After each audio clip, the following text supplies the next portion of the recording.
Syria में भले ही असद सरकार का तख्ता पलट हो गया है, लेकिन तुर्की से ताकत लेकर सीरिया की सत्ता कब्जाने वाले HTS यानी हयात तहरीर अल शाम और उसकी सहयोगी कई और तंजीमें भी अब आगे जाकर आपस में लड़ेंगी। ये पेशेनगोई या भविष्यवाणी की है मिडिल ईस्ट पर बारीकी से नजर रखने वाले शौकत भारती ने। उनका कहना है कि अभी तो शुरुआत है। सीरिया जब 3 भागों में टूटेगा तब वहां की आवाम को पता चलेगा कि उन्होंने क्या खो दिया। सीरिया के प्रेसिडेंट बशर अल असद तो सीरिया से अपने परिवार के साथ निकल गए और HTS के चीफ अबू मोहम्मद जोलानी ने दमिश्क में कब्जा भी कर लिया। हालांकि सत्ता और सरकार का हस्तांतरण धीरे धीरे होगा HTS को, जिससे सीरिया की आवाम डिस्टर्ब ना हो। ऐसे में ईरान और मिडिल ईस्ट मामलों के जानकार शौकत भारती कहते हैं कि आगे आने वाले दिनों में ये ग्रुप्स आपस में भी लड़ेंगे और ये आपस में नहीं लड़े तो खुद को ताकत देने वाले अमेरिका से लड़ेंगे। बकौल Shaukat Bharti, Osama bin Laden और अबू बकर बगदादी की तरह ही अमेरिका अबू मोहम्मद जोलानी को भी रास्ते से हटाएगा। शौकत भारती कहते हैं कि अमेरिका और पश्चिमी मुल्क यूज एंड थ्रो की पॉलिसी पर चलते हैं। उनके मुताबिक सीरिया में रजीम बदलने के लिए जोलानी का इस्तेमाल किया गया है। आगे इसे भी दहशतगर्द करार देकर मारा जाएगा। वैसे भी अबू मोहम्मद जोलानी पर अमेरिका ने $10 मिलियन का इनाम रखा हुआ है। ये जो ग्रुप्स आए हैं, अभी आप देखिएगा ये आपस में लड़ेंगे और इनको कोई और नहीं मारेगा, अमेरिका ही मारेगा। जैसे उसने ओसामा बिन लादेन को मारा, जैसे उसने अबू बकर बगदादी को मारा, उसी तरीके से वो जो है ये मारेगा, इसको भी, जोलानी को ही मारेगा। आप देखिए कि उसको अमवी मस्जिद के अंदर खलीफा बनाकर बैठा दिया गया, तो अब ये मारेगा अमेरिका। अमेरिका ने ही खड़ा किया है, काम चल गया उसका। उसको पूरी तरीके से सीरिया को ख़त्म करना था। सीरिया ही वो मेन सप्लाई लाइन थी जहाँ से हिजबुल्लाह को मदद कर रही थी। उसने बयान भी दिलवा दिया अमेरिका ने कि साहब, क्या कहा जोलानी ने कि हमारी लड़ाई ईरान से है, हमारी लड़ाई जो है किसी और से नहीं है, हमारी लड़ाई ईरान से, हमारी लड़ाई हिजबुल्लाह से है, इजराइल से हमारी कोई लड़ाई नहीं। उनके स्टेटमेंट्स आ रहे हैं। कहा जाता है कि अमेरिका, तुर्की और उनके दोस्तों का मकसद हिजबुल्लाह और हमास की सप्लाई लाइन काटना था, जिसमें वो पूरी तरह से कामयाब रहे। यही वजह रही कि अबू मोहम्मद जोलानी ने साफ कहा है कि हमारी लड़ाई इसराइल से नहीं है, बल्कि हमारे दुश्मन हिजबुल्लाह और ईरान हैं। अब सीरिया का टूटना तय है। जब वहां की आवाम सीरिया देश को खोजेगी तो उसे कई टुकड़े और अलग अलग खित्ते नजर आएंगे। हो सकता है इसके बाद फिर यूनाइटेड सीरिया के लिए नेशनल मूवमेंट शुरू हो।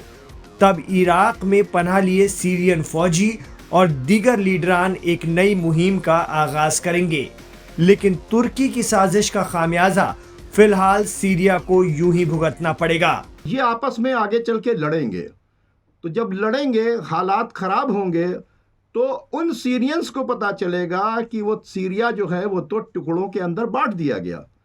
तब सीरियंस परेशान होंगे और सीरिया के ऊपर बाकायदा तौर के ऊपर इजराइल का पूरा कब्जा हो जाएगा, थोड़ा हिस्सा टर्की को मिल जाएगा। जब ये सब होगा और जब नेशनल स्पिरिट की बातचीत चलेगी तो फिर वो लोग जो इराक की तरफ भाग के गए हैं, जो इराक की तरफ भाग कर गए हैं, वो प्रो बशर असद हैं।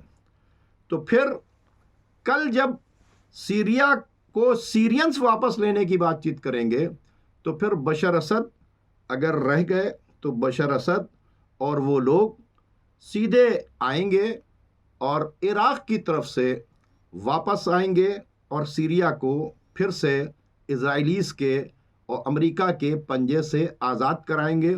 अभी तो रशिया यूक्रेन के अंदर फंसा हुआ है, ईरान को पूरी तरीके से उलझा दिया गया और जिस तरह की गद्दारी की है रजब तैयब अर्दगान ने, उसने पूरा मिशन जो था, वो लोग जो फ़िलिस्तीन को डिफेंस कर रहे थे, जिनकी वजह से मिडिल ईस्ट के अंदर अमेरिका का दबदबा ख़त्म हो गया था, इस काम से मिडिल ईस्ट में फिर से वापस अमेरिका का वर्चस्व जो है वो कहते हैं बरकरार हो गया। इज़राइल ने सीरिया की गोलान हाइट्स के ऊपर कब्ज़ा कर लिया, जो 50 साल से वो कब्ज़ा नहीं कर पा रहे थे। और सबसे बड़ा ख़तरा ये है कि एक तो सीरिया की तरफ से इज़राइल के ऊपर हमला हो रहा था, दूसरे जो है लेबनान के बॉर्डर तक हिजबुल्लाह को जो मदद पहुंच में अमेरिका इसी तरह की कोशिश कर चुका है। अफगानिस्तान में तो उसे कुछ खास कामयाबी नहीं मिली, बल्कि नुकसान ही हुआ। वहीं इराक सीरिया में पहले ISIS को सपोर्ट और बाद में उसके सरगना बगदादी को अमेरिका ने ही रास्ते से हटाया था। इसीलिए बकौल शौकत भारती HTS और उसके चीफ अबू मोहम्मद जौलानी का भी वही हश्र हो तो किसी को ताज्जुब नहीं होना चाहिए। जानकार बताते हैं कि अबू मोहम्मद जौलानी पर कई केस चल रहे हैं। जब अमेरिका चाहेगा इसे मार देगा। इतना ही नहीं, अभी कुर्द भी खामोश हैं।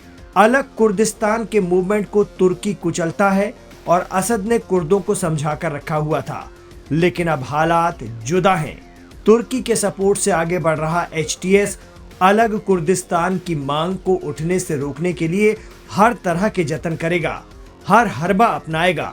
ऐसे में HTS और कुर्दों के बीच भी जमकर लड़ाई के आसार बन रहे हैं। उधर इसराइल ने मौका मिलते ही पहली फुर्सत में सीरिया का बचा हुआ गोलान हाइट्स इलाका भी कब्जे में ले लिया है। इसराइल की तत्परता या जल्दबाजी देखकर समझा जा सकता है कि मकबूजा फिलिस्तीन को कैसे कब्जाया गया होगा। इसराइल गोलान हाइट्स कब्जा रहा था और तुर्की HTS और अमेरिका चुपचाप देख रहे थे। इसी को कहते हैं मिली जुली सरकार। ऐसे में Middle East expert Shaukat Bharti साहब की भविष्यवाणी अभी से सच होती नजर आ रही है। और बम्बार्डमेंट करने के बाद जहां जहां हिजबुल्लाह के हथियार थे उनको डिस्ट्रॉय कर रहा है, रशिया के हथियार डिस्ट्रॉय कर रहा है, ताकि ये जो ग्रुप, ये जो जौलानी जो है, HTS का टेररिस्ट जो है, इसके हाथ में ये तमाम हथियार न लग जाएं, ये पावरफुल ना हो जाए और कल कहीं हमारे खिलाफ इसको ना इस्तेमाल किया जाए। और इसी वजह से आपने ये देखा कि उसके सर के ऊपर $10 बिलियन का इनाम रखा, $10 मिलियन का, तो $10 मिलियन का इनाम रखा गया था, वो अभी हटाया नहीं गया। तो ऐसे लोगों को जब चाहेंगे वो तो यूज़ एंड थ्रो करते हैं। उसामा बिन लादेन को उन्होंने यूज़ किया और थ्रो किया, अबू बकर बगदादी को यूज़ किया और थ्रो किया, इसको भी यूज़ एंड थ्रो करेंगे। तो ये टेररिस्ट को यूज़ करना और थ्रो करना अच्छे ढंग से जानते हैं और जिहाद के नाम पर इन्हें पालते हैं और मुसलमानों को बेवकूफ़ बनाते हैं। फिर इन टेररिस्ट से अपना काम लेते हैं, मुस्लिम मुल्कों में कत्ल गारत गरी करवाते हैं, वहाँ पर कब्ज़े करवाते हैं, वहाँ के नेचुरल रिसोर्सेज को लूटते हैं और जब काम चल जाता है, ख़त्म हो जाता है और जब ये देखते हैं कि हमारे लिए ख़तरनाक हो गए तो फिर इसको जो है पूरी तरीके से ख़त्म कर देते हैं। जौलानी का भी अंजाम वही है जो अबू बकर बगदादी का था, जो ओसामा बिन लादेन का था। ये सब टेररिस्ट हैं, इनका अंजाम जो है वही होगा जो वैसे होता था।